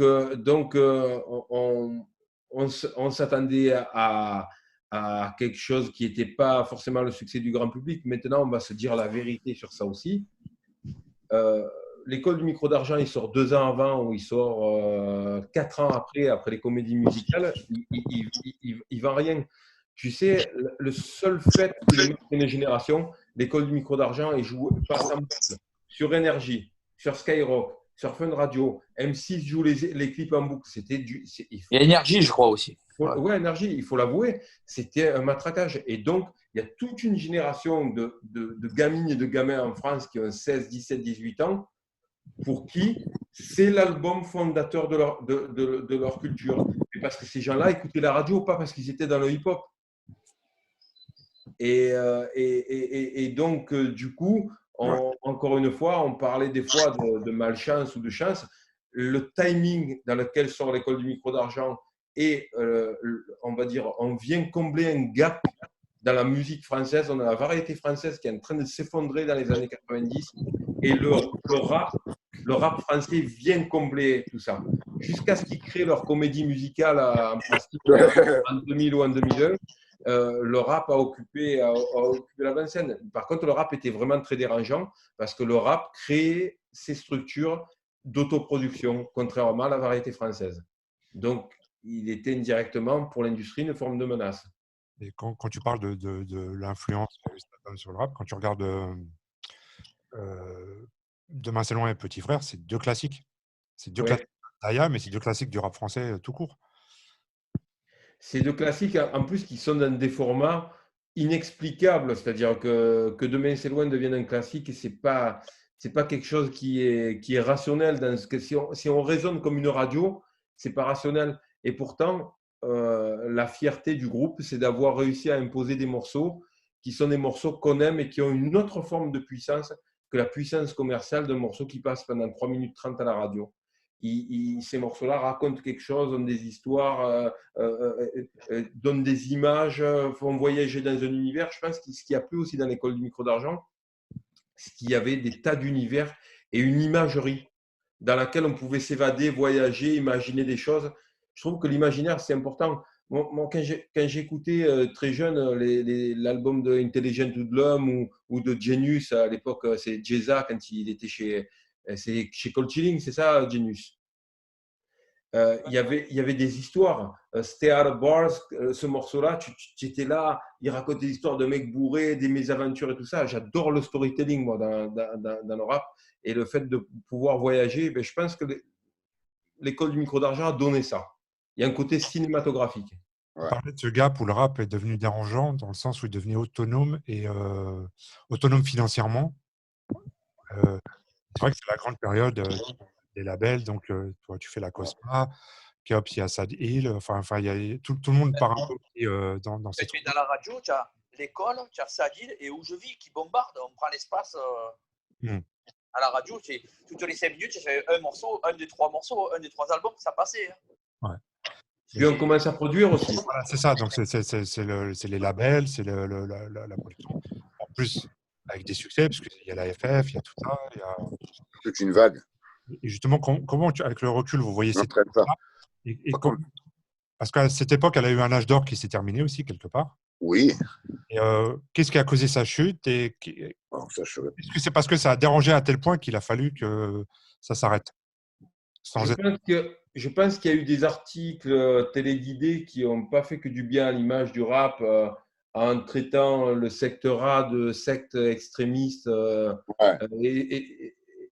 Et nous, tu te rappelles cet article dans, je sais plus, dans Le Monde, dans Libération, où on était proche de la mafia.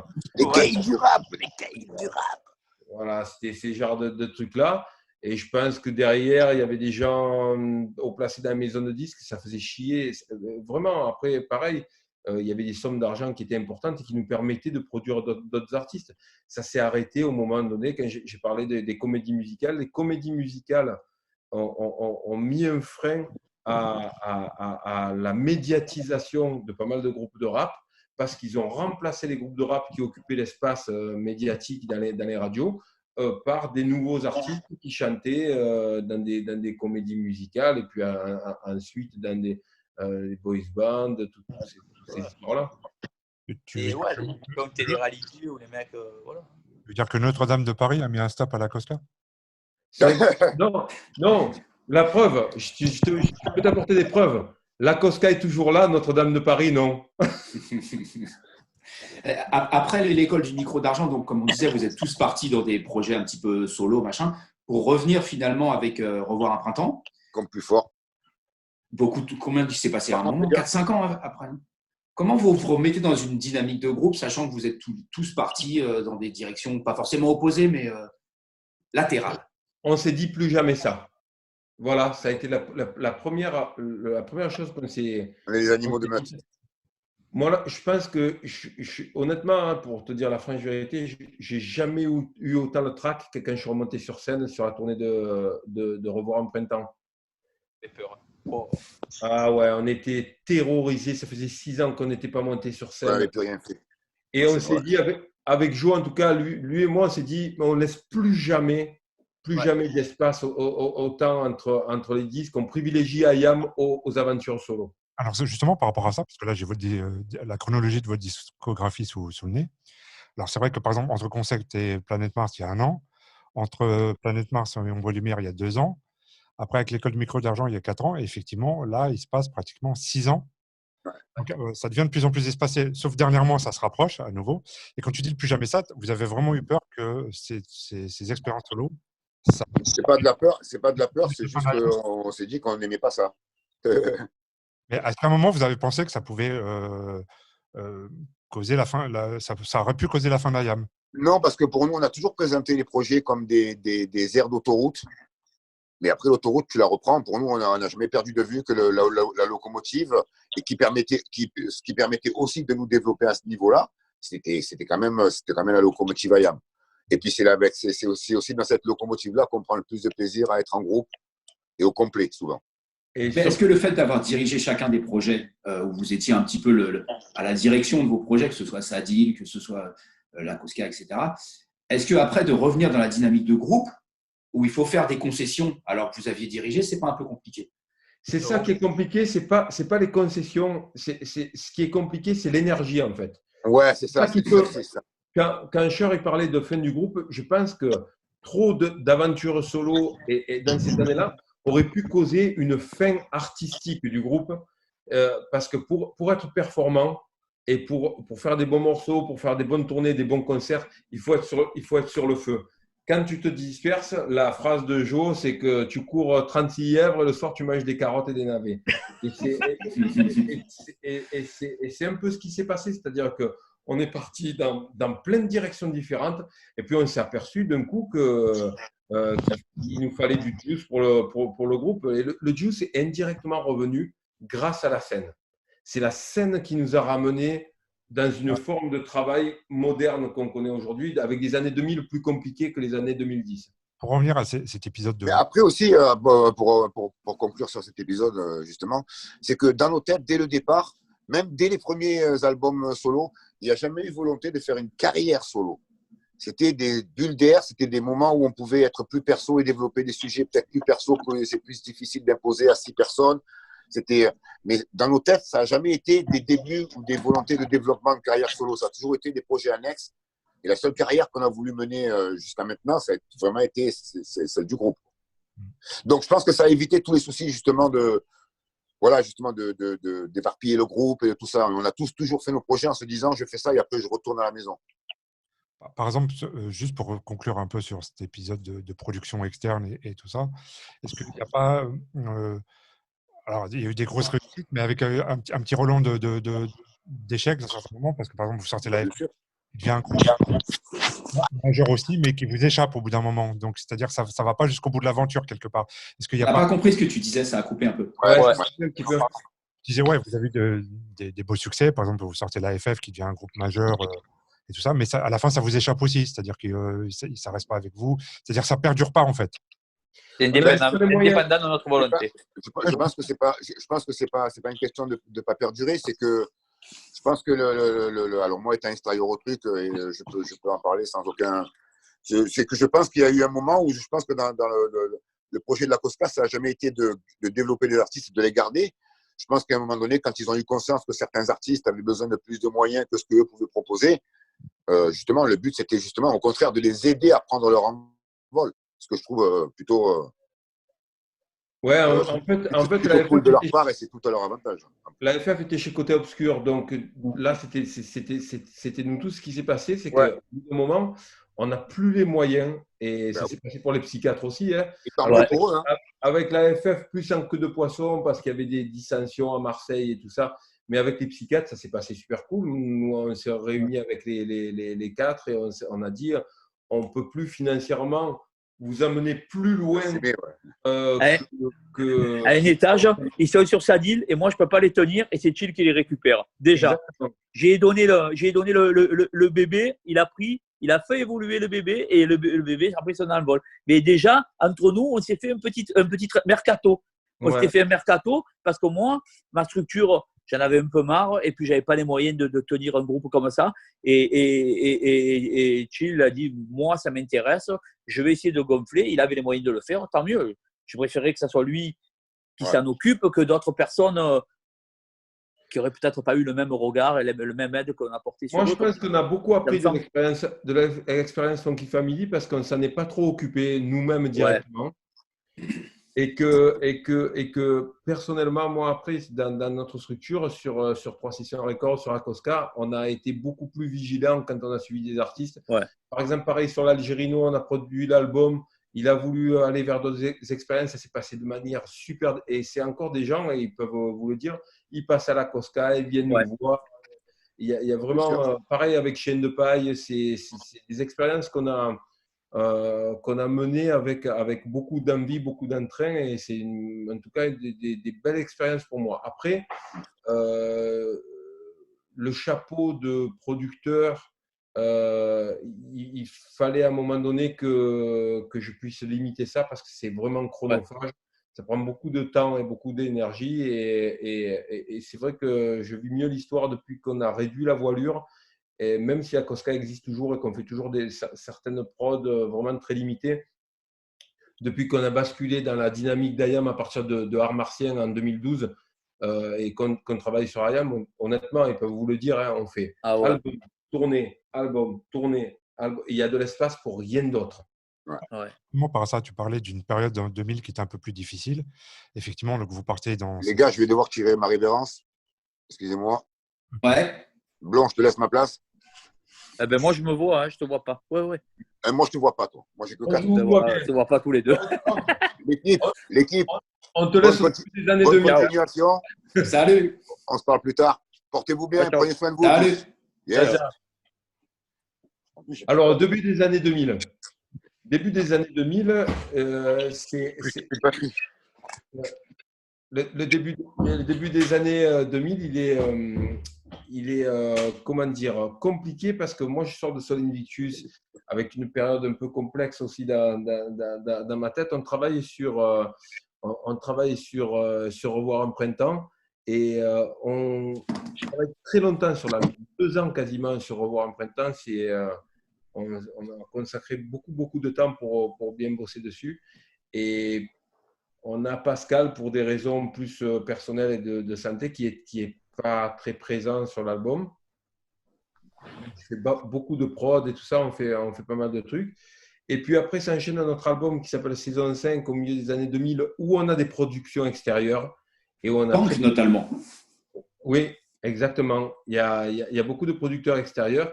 Et c'est pareil, c'est une bonne expérience parce que la tournée qui s'ensuit, elle est courte, elle est dans les zéniths, elle se passe super bien. On fait un bon truc. Et malgré ça, on végète au milieu des projets. Ouais, mais il y a un truc qui est très important dans les années 2000, c'est que l'aspect dans les maisons de disques, le côté financier prend le dessus sur le côté artistique. Et ça nous touche vraiment. Je sais qu'on est vraiment touché parce qu'on peut pas aller. C'est pas le vrai IAM des albums précédents où on tente des trucs au niveau des clips, s'il fallait refaire du studio, refaire des trucs, si on voulait des featuring. Tout était non, ça coûte trop cher. Non, ça coûte trop cher. Et on arrivait à un moment où je pense qu'il y avait l'apogée du financier on avait l'impression que on nous mettait presque des bâtons dans les roues et que tout l'artistique dans les maisons de disques avait disparu et que tout revenait au pognon. Toutes les réunions, le morceau, faire un album, faire un clip, tout, la pochette, tout était basé. Oui, mais combien? On peut pas. Et ça nous a vraiment touchés. Et je pense que sur l'apogée était quand même sur Revoir un printemps de ce truc-là. Revoir un printemps, il y a un DVD qui est au cœur d'IAM, où en fait ça commence au début de la pré-prod de l'album jusqu'à la date de sortie. Et tu disais donc que Imhotep n'était pas présent sur cet album. Et je trouve quand même ce qui ressort de ce DVD sur cet album, il y a une ambiance tendue quand même. Il y a une ambiance tendue parce que c'est les liens distendus de l'école du micro d'argent jusqu'à Revoir un printemps. Qui mène à ça. Après, il y avait globalement sur l'enregistrement, il y avait bonne ambiance, mais il n'y avait pas l'implication. Il n'y a pas l'implication que tu retrouves sur. On ne l'a pas encore sur saison 5, mais il n'y a pas l'implication que tu retrouves sur Art Martien, sur Révolution, sur Yasuke, où on revient à des albums d'IAM traditionnels avec notamment, par exemple, un album comme Révolution qui est fait complètement en interne sans prod extérieur. Donc, Donc, je suis assez d'accord avec toi. Je pense que c'est une ambiance tendue. Ouais. Pas spécialement en interne. C'est plus des reproches de présence, d'absence et tout ça. Par contre, en externe, c'est très tendu. On voit beaucoup Imhotep sur le côté, notamment à un moment, il y a une scène où Malek essaye de lui dire « Ouais, mais tu te prends trop la tête à peut-être trop produire et tout, reviens à quelque chose de plus simple, machin. » On le sent sur le côté, en fait. Et à ce moment-là, Malek s'en va.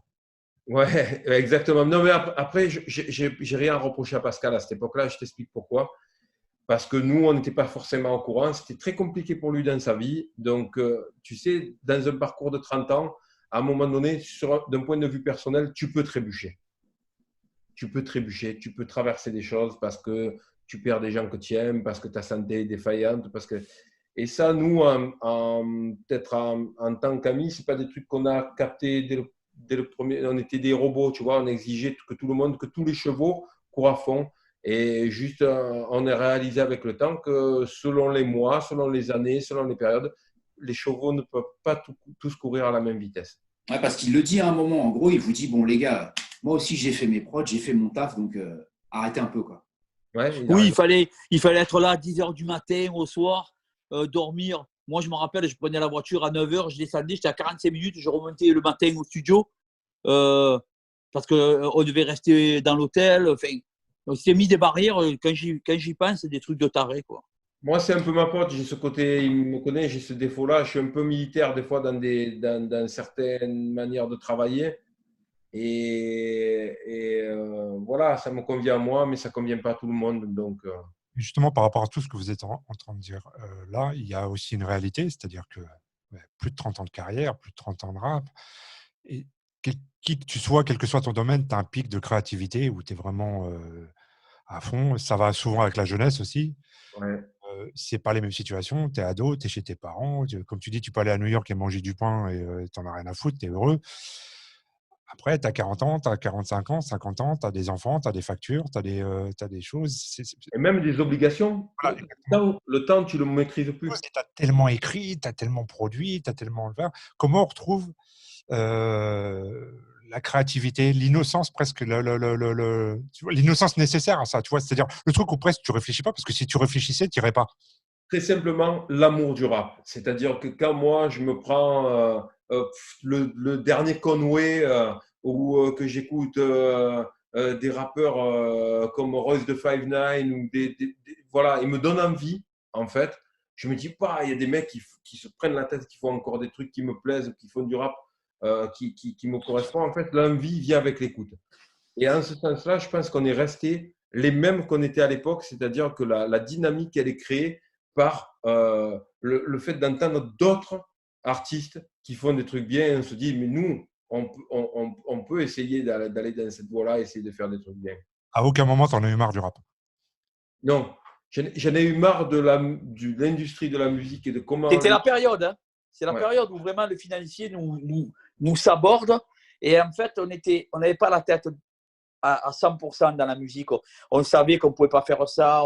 Il commençait à avoir les deals de samples, il commençait à avoir les attaques des samples, il y avait plein de trucs qui commençaient à intervenir et on n'était pas prêt à ça. Il y avait les 6 ans de vide sans rien faire ensemble. Il y avait le côté le directeur financier qui prenait le dessus sur le directeur artistique. Le directeur artistique venait, il a dit « Ouais, mais je suis d'accord avec vous, mais on ne peut pas parce qu'on n'a pas l'argent, le financier ne voudra pas. » Et chaque fois qu'on demandait quelque chose, c'était non. Et on va utiliser ce sample. Ouais, ah oui, mais attention les gars, ça va coûter cher, vous ne pouvez pas, parce que si vous mettez trop d'argent sur ce morceau, on ne pourra pas faire ça. Et toutes ces petites choses-là, c'était… Mais avec le recul, moi je réécoute Revoir un printemps, je le trouve très bon finalement. Alors justement, là, tu disais 6 ans de vide. Revoir un printemps, il est rempli bien ces 6 ans de vide quand même. Dans le sens où c'est quand même un album hyper compliqué à écouter, les morceaux sont très longs, les couplets sont hyper denses. Faute des rappeurs, pour moi. C'est Malek, Joe et moi qui avons surécrit. Parce que les prods en elles-mêmes, elles méritaient des couplets plus aérés. Et il y a des choses très intéressantes qui sont dites dans les paroles, même des morceaux en anticipation, hein, comme Arme des distractions massives. Il y a quand même des morceaux qui vont dans des belles directions. Et c'est un album très musical. Par contre, très vite avec Joe, par exemple, on s'est assis, on a dit on l'a surécrit. On a surécrit. Et puis, un autre truc, c'est qu'on rappait à 3 et on n'était pas habitué à rapper à 3. Et ça, c'est un équilibre qui ne se trouve pas comme ça. C'est un risque énorme qu'on a pris de passer en sortant de l'école du micro d'argent et de se retrouver à 3 avec une autre manière de fonctionner directement sur un album qui est un album de retour et très attendu. Voilà, c'est ces choix-là. Après, les choix de surécrire, c'est des choix qu'on assume et des erreurs sur le moment, hein. qu'on a identifiées nous-mêmes. Hein. Après, il y a quand même des morceaux qui restent vraiment très rap, quoi, comme Noblar ou comme Tieng, Tieng. Mais avec quelques syllabes en moins dans certaines rimes et tout ça, il aurait été plus intelligible. Mais après 6 ans d'absence, quand on est bavard, c'est normal. Oui, exactement, trop bavard. Mais en même temps, c'est pareil, on est dans une période où le rap, aujourd'hui, lyricalement, est beaucoup plus pauvre. C'est-à-dire que c'est beaucoup moins, ça débite moins, ça écrit moins. Et donc, là-dessus, IAM est presque d'une autre école, même si vous vous adaptez à ce qui se fait aujourd'hui, même s'il y a toujours aux États-Unis des mecs, comme tu dis, qui sont dans cette tradition-là, qui perdurent. Mais aujourd'hui, le rap, avec la trappe, avec tout ça, est devenu beaucoup plus simpliste au niveau des textes. Ouais, parce que en fait ce qui importe aujourd'hui dans le rap, c'est de trouver le hook, le gimmick, ce qui tourne vraiment et ce qui fait que le morceau est catchy. Alors nous après dans l'écoute avec Eric par exemple, on va rester sur du rap avec des mecs qui ont des couplets à n'en plus finir. Tu sais Rap orthodoxe, comme tu dis. comment? Rap orthodoxe, comme tu dis. Du rap orthodoxe. Orthodoxe dans le sens grec du terme, hein, orthodoxos, c'est-à-dire droit dans les règles. Le droit dans les règles, c'est qu'il n'y a pas de règles. Et c'est ça qui fait la beauté du hip-hop. C'est-à-dire qu'il reste dans une forme qui correspond à ce que moi j'aime dans le rap. Voilà. Après, tous ces problèmes-là, même on les aborde dans notre texte, le problème du financier qui prend le pas sur l'écriture, dans une rime comme je suis cette putain de machine à taper dans un magasin de calculatrice, ça veut dire ce que ça veut dire. On l'aborde même dans nos textes, ces problèmes-là. En parlant plus orthodoxe, sur Revoir un printemps, il y a ce côté où vous avez samplé des orchestres symphoniques, etc. Machin. Avec saison 5, ça revient justement à quelque chose de plus orthodoxe, de plus simple. Ouais, parce que les prods sont des prods essentiellement extérieurs et qu'on a envie vraiment d'écrire et de passer à un album simple. Alors, on a Akos, Ralph qui sont très présents et on se consacre énormément à l'écriture sur cet album-là. Sans avoir la pénibilité de passer sur les prods pendant 1 an ou 1 an et demi. Eric pourra te dire, moi, sur Revoir un printemps, il m'a rincé cet album, mais vraiment. Je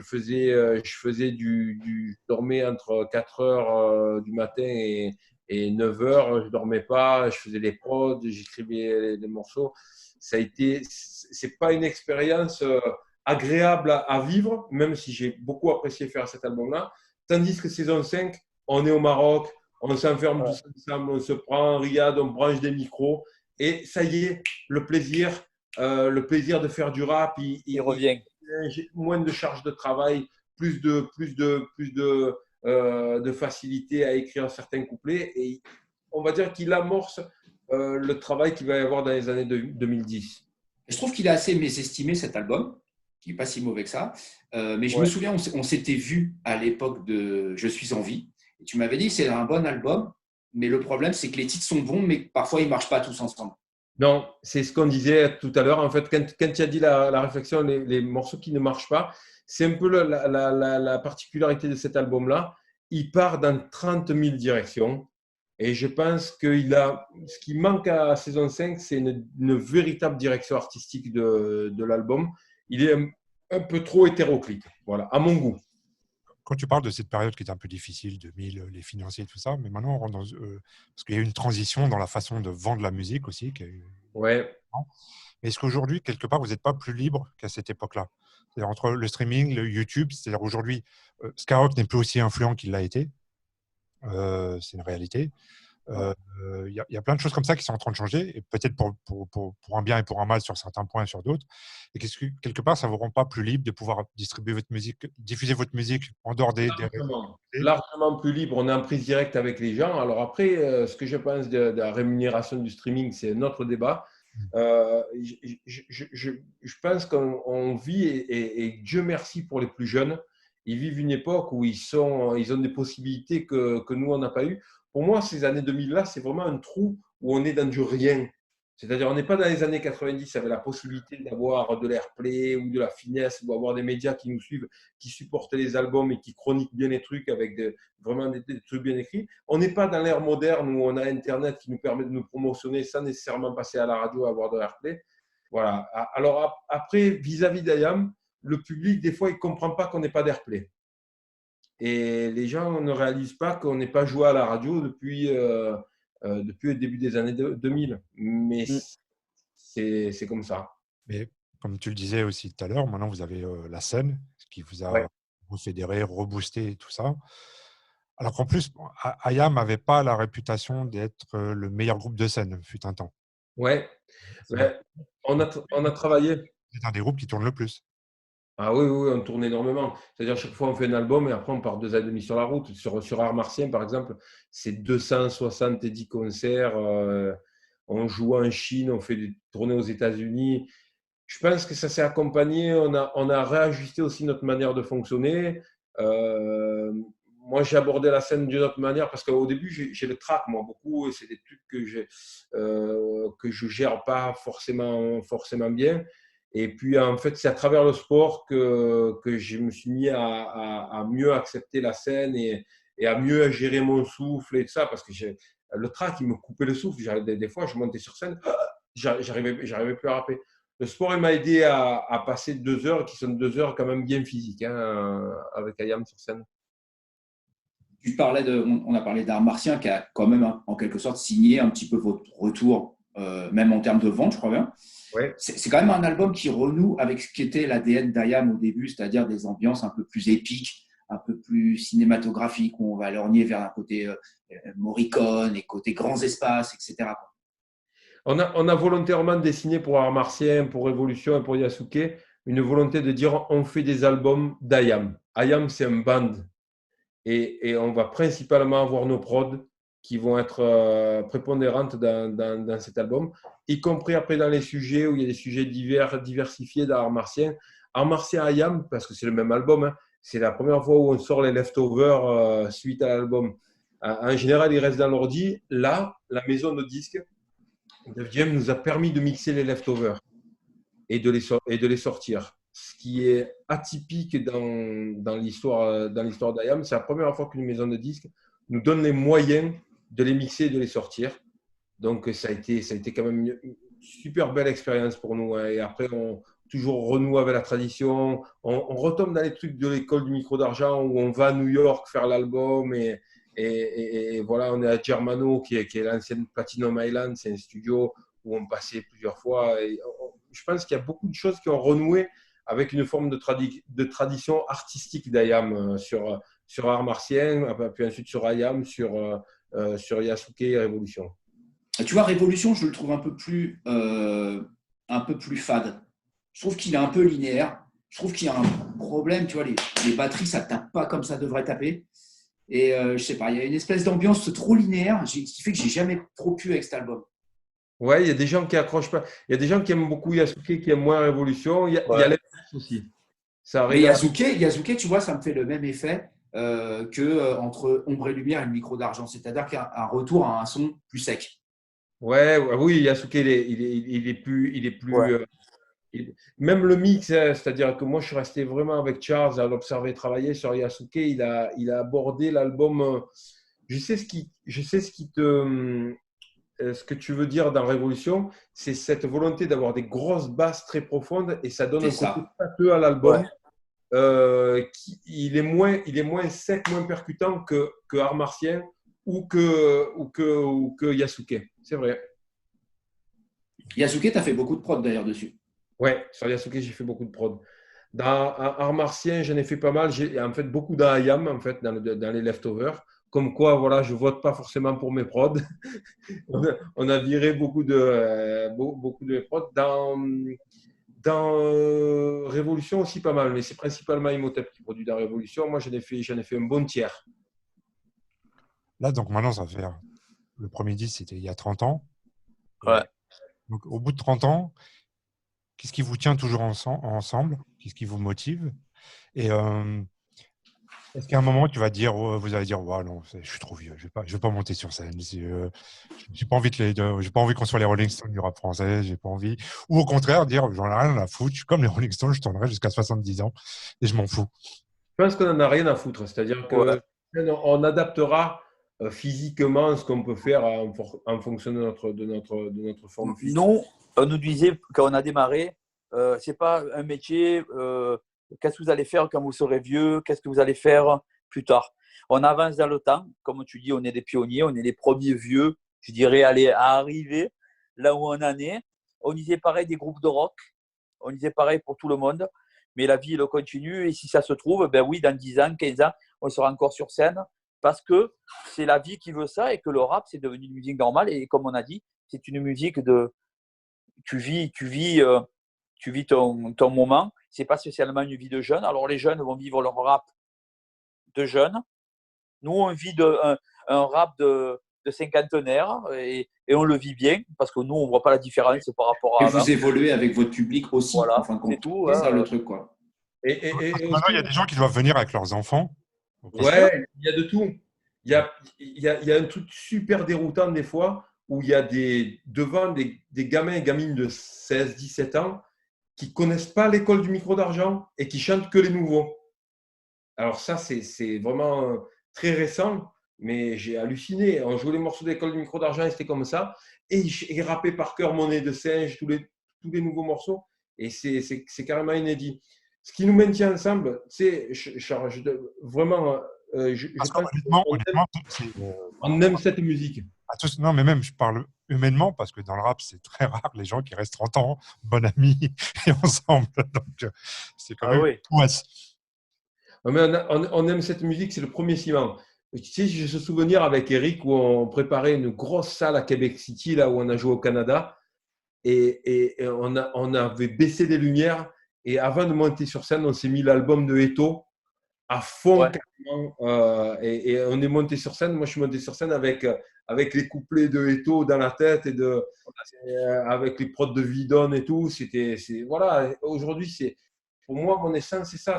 C'est que je vais aller essayer de toujours découvrir ce qu'il y a de bien, ce qui est sorti, le couplet, tel couplet, comme les prods, quel producteur déchire. On est toujours dans ça, hein, dans la quête perpétuelle des moments. Et malgré ça, sur Yasuke, par exemple, on peut avoir quand même des tentatives. Enfin, je veux dire, vous n'êtes pas sur vos acquis, vous cherchez quand même d'autres choses. Sur Yasuke, on a quand même un morceau avec Femi Kuti. Ouais, on a un mix rap afrobeat qui est d'enfer en plus. Merci beaucoup. Mais ça, c'est à Renou. Justement, pour moi, Remember, il est de la famille d'Ombre et Lumière. C'est ce qu'on faisait sur Ombre et Lumière dans des morceaux comme Le Dragon ou Le Cosmos. C'est-à-dire qu'il y a des rapprochements. Je pense qu'on peut rapper sur tout. C'est ça qui est magnifique dans le rap. On peut arriver à rapper sur différentes formes de percussion et innover et créer. Je pense que on doit, malgré le fait d'être un groupe historique, d'avoir 30 ans de carrière, on doit essayer de chaque fois amener quelque chose de différent et d'innover et de prendre des risques. Tu ne prends pas les risques à 50 ans, tu ne les prends plus jamais. Qu'est-ce qu'on a vraiment à perdre dans l'histoire? Je vais te dire, Yasuke, il est sorti au mois de novembre. Je pense que je l'ai poncé à la même régularité que j'avais poncé la planète Mars à l'époque. Ah, c'est gentil. Non, mais tu vois, il y a vraiment des super morceaux comme Le Train de l'Argent, comme Homo Descendo, Mosaïque, etc. Enfin, tu vois, quand on a fait le choix des morceaux de Yasuke, je ne sais pas si on a pris de la bouteille, mais la proportion de morceaux, on était tous d'accord, était assez élevée par rapport aux autres albums. C'est vrai. Vous êtes trop vieux pour vous disputer maintenant. Donc, de nous-mêmes, on a éliminé les morceaux. On sait tout sans se parler, on savait tous les morceaux qui dégageaient. On a bien fait le double. Hein. Il y a bien 16-17 leftovers sur Yasuke. Hein. Vous aurez le droit de le sortir aussi cette fois-ci. Peut-être. J'espère. Enfin, tu sais, là, pour l'instant, on se focalise sur la tournée. C'était notre dernier album en contrat. Après, il y a d'autres questions qui rentrent en compte. Est-ce qu'on a envie de faire de l'indé? Est-ce qu'on a envie… Là, j'ai fait un album entier. J'allais te parler de ça justement. Quand tu dis la tournée, c'est ce qui focalise. C'est pas ça qui focalise. Je t'ai entendu chez Calbo hier soir. Et il y a un album en téléchargement gratuit qui va sortir, qui s'appelle Astéroïde. Ouais. En fait, j'ai fait entre 14 et 16 titres entre le 11 mars et le 11 mai avec un collectif de producteurs qui s'appelle Just Music Beats. Donc, du coup, c'est sample à mort. C'est pour ça qu'on le met en freeload, hein, qu'on ne le vend pas ou qu'on ne le presse pas. Il sera peut-être en stream, mais voilà, on va offrir. Moi, j'avais envie de faire quelque chose, surtout pour les gens qui ont acheté leurs billets, qui ont commencé à venir à notre tournée sur 3 dates et qui, d'un coup, ont eu l'arrêt total de la tournée, n'ont pas pu venir nous voir sur scène. J'ai dit, plutôt que de rester allongé comme une carpette sur le canapé et regarder des séries, je vais écrire et je vais faire des morceaux. Et donc, ça a donné des morceaux avec des samples. Bon, c'est autre chose. Hein. Il y a des délais de tous les côtés, des cris, c'est des morceaux. C'est du bordel new-yorkais. Hein. Voilà. Financièrement, même artistiquement, c'est compliqué parce que là, les tournées, on parle de peut-être 2021, voire peut-être même 2022 en Allemagne, ils parlent. Donc, c'est un truc quand même assez dingue, quoi. Je ne comprends pas comment on pourrait rouvrir des TGV avec 1100 personnes dedans et ne pas ouvrir des salles de concert. Je ne comprends pas comment on peut avoir des écoles ouvertes. Alors, tu sais, c'est les incohérences. Moi, je ne peux pas aller faire du vélo, je suis obligé d'y aller tout seul. Par contre, je peux faire mon anniversaire avec 10 personnes dans mon salon. Voilà, c'est ça. Non, mais c'est incroyable. Moi il y a des tas de trucs que je ne comprends pas. Après, je reste toujours aussi sceptique sur cette histoire-là et qu'on ne va pas rentrer dans des débats de toute façon, tant qu'il y a de la chloroquine à Marseille, il y aura rien. Voilà, exactement. Non, mais surtout vraiment, moi, ce qui m'inquiète, c'est la hauteur qu'occupe la peur dans la vie des gens aujourd'hui. Et qu'aujourd'hui, avec cette peur-là, c'est pas moi qui l'ai inventé, c'est Machiavel. Hein, il y a tout qui passe, hein, tout passe. Je dis pas c'est une conspiration, j'en ai pas spécialement contre ce gouvernement, j'en ai contre tous les gouvernements en France depuis 100 ans qui ont vendu une médecine monolithique et en traitant de charlatans les gens qui se soignent autrement. Voilà, il y a des tas de trucs qui rentrent en compte et on voit que les bobos écolos allemands s'en sortent beaucoup mieux que nous, les grands scientifiques français. Ça sera le mot de la fin. En tout cas, c'est un plaisir et ça fait plaisir de parler de rap et de se voir quand on est sur Paris. Viens à son anniversaire, c'est le mois prochain. Il a le droit à 10 personnes. Il va falloir que tu rappes. Hein. Une petite écoute. Je viens avec mon ordi. Et mes 160 disques, ça fait quand même la prochaine fois, quand cette merde sera finie, on n'entend pas bien là. Et ben voilà, c'était Get Busy, j'allais encore dire confessions intimes. Les confinements session numéro 5. Ça vous a été présenté par Le Côté Obscur, avec Chill dans le rôle d'Akhenaton, avec Eric dans le rôle de Kéops, avec Stéphane dans le rôle de Cher, et avec Franck dans le rôle de Ril Musul. Une production Get Busy 2020. J'ai oublié Shuriken qui nous a quittés. Et j'ai oublié Shuriken, avec Joe dans le rôle de Shuriken.